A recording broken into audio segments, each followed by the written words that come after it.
ओम नमः शिवाय। आइए सुनते हैं शिव जी और पार्वती जी की यह कथा। एक समय की बात है, किसी नगर में एक साहूकार रहता था। उसके घर में धन की कोई कमी नहीं थी, लेकिन उसकी कोई संतान नहीं थी। इस कारण वह बहुत दुखी था। पुत्र प्राप्ति के लिए वह प्रत्येक सोमवार व्रत रखता था और पूरी श्रद्धा के साथ शिव मंदिर जाकर भगवान शिव और पार्वती जी की पूजा करता था। उसकी भक्ति देखकर एक दिन माँ पार्वती प्रसन्न हो गई और भगवान शिव से उस साहूकार की मनोकामना पूर्ण करने का आग्रह किया।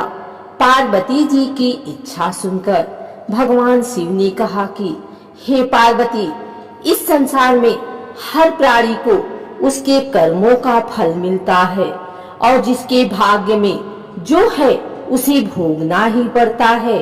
लेकिन पार्वती जी ने साहूकार की भक्ति का मान रखने के लिए उसकी मनोकामना पूर्ण करने की इच्छा जताई। माता पार्वती के आग्रह पर शिव जी ने साहूकार को पुत्र प्राप्ति का वरदान तो दिया, लेकिन साथ ही यह भी कहा कि उसके बालक की आयु केवल 12 वर्ष होगी। माता पार्वती और भगवान शिव की बातचीत को साहूकार सुन रहा था। उसे ना तो इस बात की खुशी थी और ना ही दुख। वह पहले की भांति शिव जी की पूजा करता रहा। कुछ समय के बाद साहूकार के घर एक पुत्र का जन्म हुआ।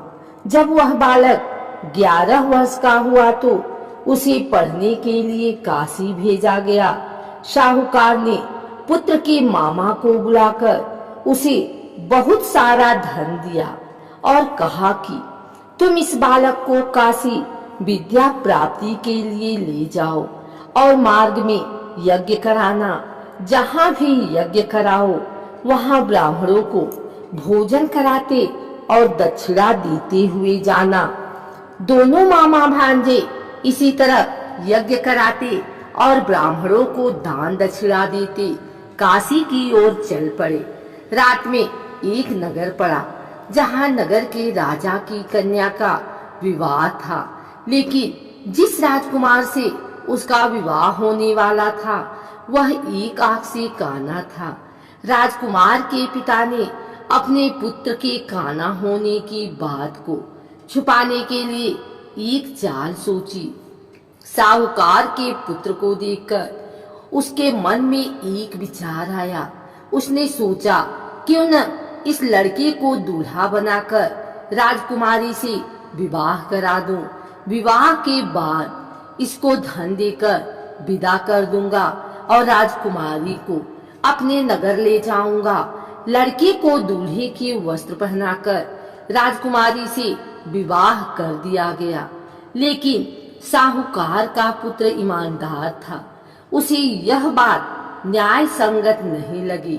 उसने अवसर पाकर राजकुमारी के चुन्नी के पल्ले पर लिखा कि तुम्हारा विवाह तो मेरे साथ हुआ है, लेकिन जिस राजकुमारी के संग तुम्हें भेजा जाएगा वह एक आंख से काना है। मैं तो काशी पढ़ने जा रहा हूँ।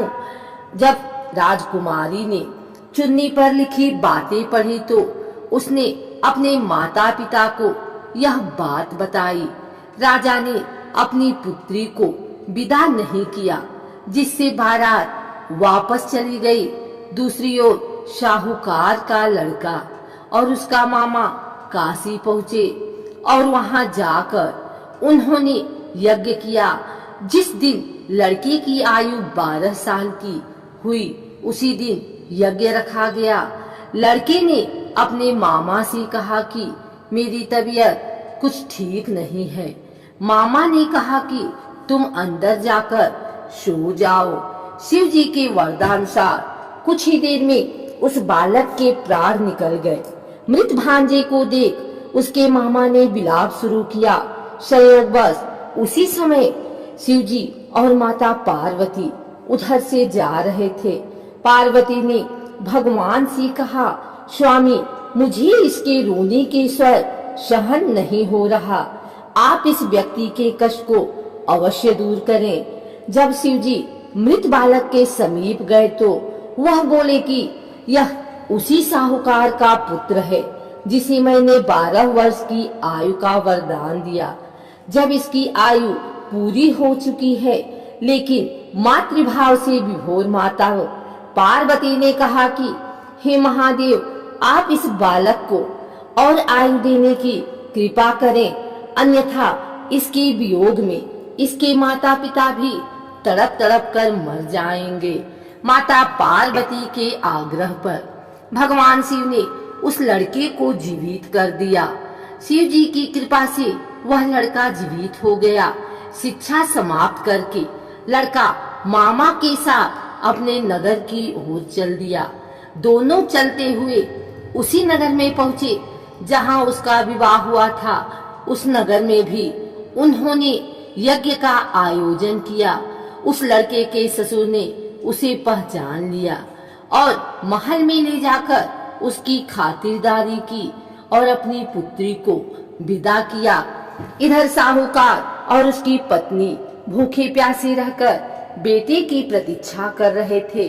उन्होंने प्रण कर रखा था कि यदि उन्हें अपने बेटे की मृत्यु का समाचार मिला तो वह भी प्राण त्याग देंगे, परंतु अपने बेटे के जीवित होने का समाचार पाकर वह बेहद प्रसन्न हुए।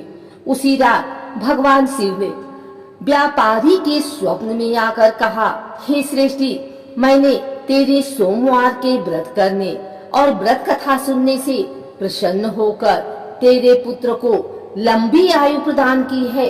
इसी प्रकार जो कोई सोमवार व्रत करता है या कथा सुनता और पढ़ता है, उसके सभी दुख दूर होती हैं और समस्त मनोकामनाएं पूर्ण होती हैं।